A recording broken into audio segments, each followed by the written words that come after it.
serioze që një parti me 13% del me kandidat për president edhe për kryeministër. Sepse gjasat që ajo parti të arrijë ato dy pozita janë zero. Dhe streti, mendoj, parimisht është një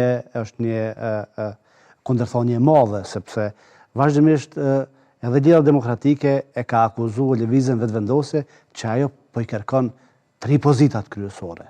Po do me marrë këtë pozitat, me qeverisë, me ushtruar diktature, autokracie, tjera.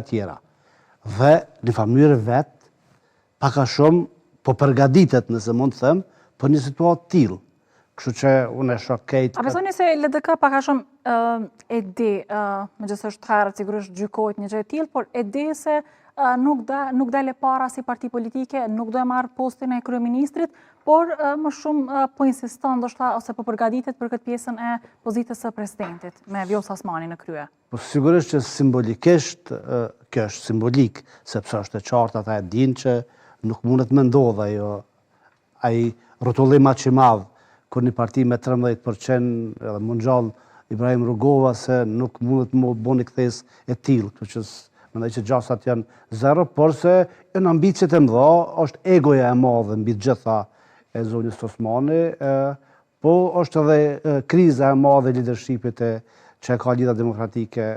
Dhe janë në kërkim të shpëtimit, dalin tash me kërkesat mëdha, të cilat ata pretendojnë, mendojnë që do t'ju sjell pojena, por se mendoj që dëshpërimi do të jetë shumë i madh pastaj, kur janë kërkesat edhe pritjet e elektoratit shumë të larta dhe rezultati nuk do të korrespondojnë fare, mendoj që nuk ka qenë zgjedhja kjo më e mirë dhe mendoj që kjo strukturë e re tash nuk besoj që do të arrijë që t'i shuhej pakënaqësitë e mëdha të cilat janë brenda. Megjithatë ndryshime do të ketë.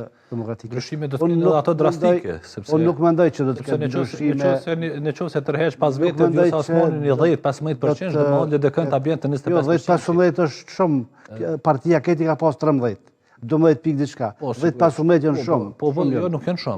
Nuk janë shumë sepse ajo Vjosa Osmani ka quhet 30%, ka qenë vetëvendosje. Ka qenë momentum. Ka qenë momentum edhe ju besoni se do të them që nuk i bën 30%, po i bën 15%. Edhe kur i bën 15%, ta dërgon LDK me automatizëm të 25% të rezultateve. Dhe kështu që matematika.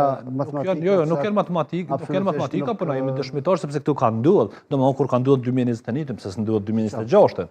Do të më bënë ndryshim nëse kur ka ndodhur për shembull në zgjedhjet e shkurtit 40% i ro, po mas 6 muajve në zgjedhjet e dhjetuarit partia fituese ka hyrë në 61%. Atëherë janë të mundshme, gjithmonë janë të mundshme edhe në lojë lëvizjet drastike në rezultatet zgjedhuara. Prandaj nuk mund të barakadohemi dhe të themi jo, s'ka lëvizje, ne shkon Vjosa ku të doj, ne shkon Fatmiri ku doj, sepse kjo lëvizje nuk do të ketë. Jo, lëvizje do të ketë, sepse unë mendoj që kthimi i Vjosës edhe Fatmiri që po kthehet janë kthim në naturalitet, sepse skena politike ka dalë jashtë natyrshme, se Vjosa Osmani s'ka pasur asnjë arsye, e ndjeku egon e vet personale dhe u largu nga LDK e boni dëm të madh. Ajo po kthehet në normalitet dhe unë besoj që elektorati do të kthehet në normalitet në partitë ku s'ka ndodhur asgjë. Në partitë ku kanë votuar.